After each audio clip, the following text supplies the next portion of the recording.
Wednesday, 2nd of July, 2 days' time, holiday. So, oh, you're going to do something, well, enjoyable for the 4th of July.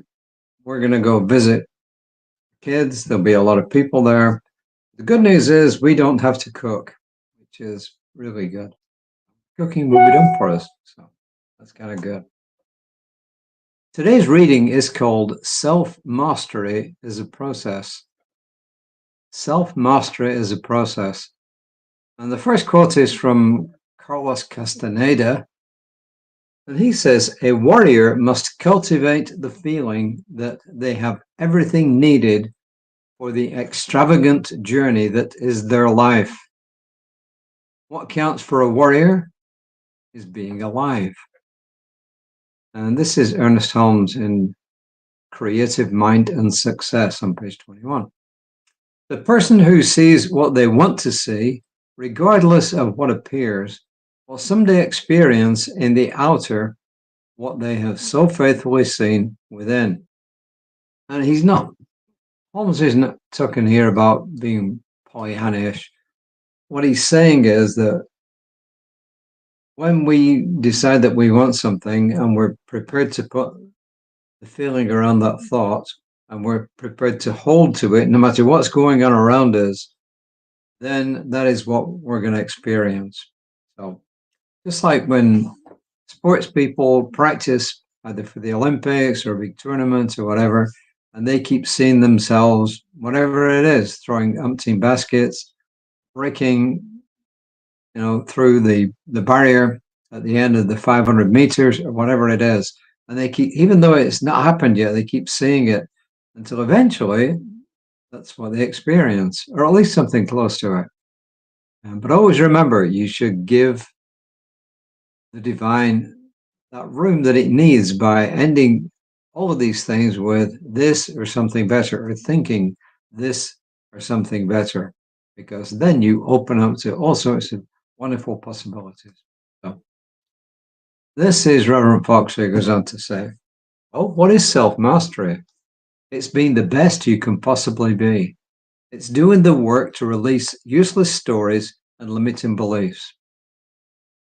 It's transcending self-defeating behaviors, freeing ourselves from past hurts and grudges. It is knowing you are spiritually powerful and that whatever is showing up in your life, you've created. It is remembering who you really are.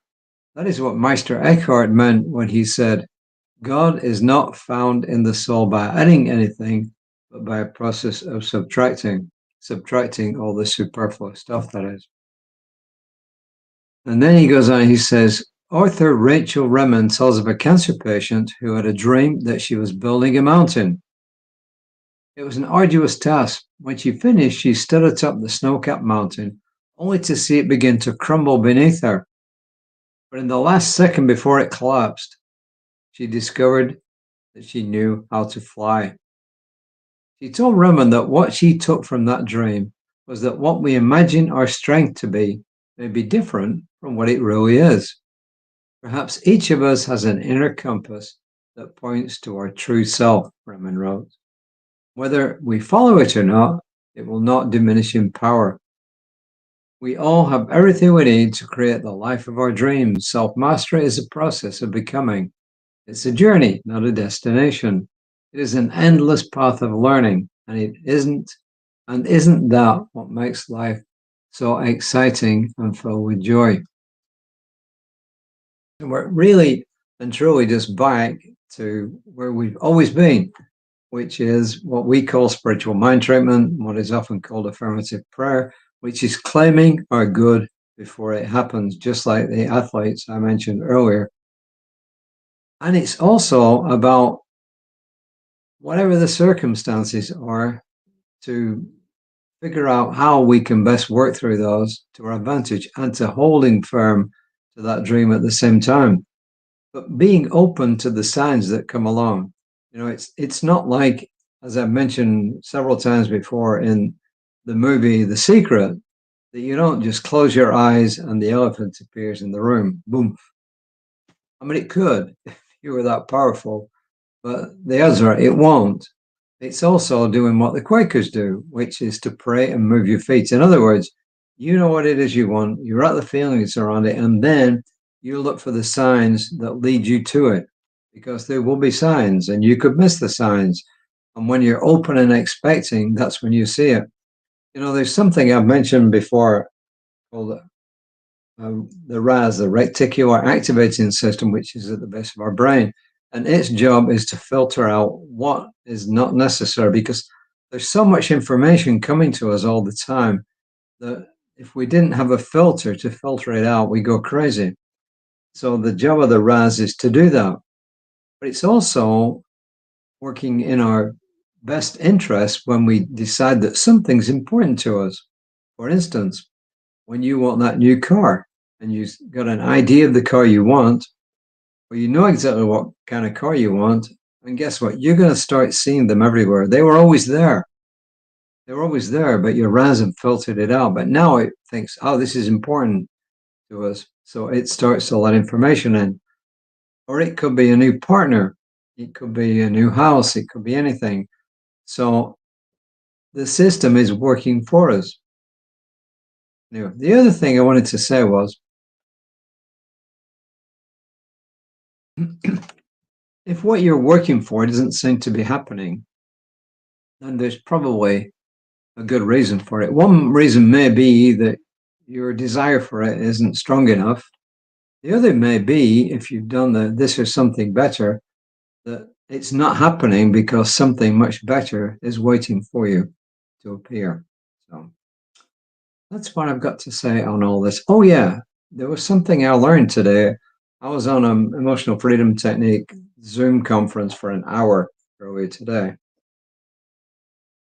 And somebody said, there's that expression we're always told, never should on yourself. I should have done this, I should have done that. They said they heard something really that worked just like that, but it was positive. And it was, wouldn't it be nice if? Wouldn't it be nice if tomorrow I really started exercising again? Wouldn't it be nice tomorrow if I started to meet people who really helped me in this direction? Wouldn't it be nice if? So in other words, instead of shooting, I should have, oh my God, I should have bought that when I was at the grocery store. Wouldn't it be nice if the next time I go to the grocery store, it's on sale, something like that? Or you could even say, wouldn't it be great if? I'm not a big liker of the word nice, so wouldn't it be great if? So the next time you feel that you've got to should on yourself, say, wouldn't it be nice if? Instead of, I should have done that. Wouldn't it be nice if next time I did this? So there you are. Good piece of advice. I thought it was anyway. So we have a couple of affirmations. There's actually one, and I could tell you two. I rejoice in knowing that the only limits in my life are self-imposed. I rejoice in knowing that the only limits in my life are self-imposed. I can move beyond them by changing my thoughts and letting Spirit guide my journey.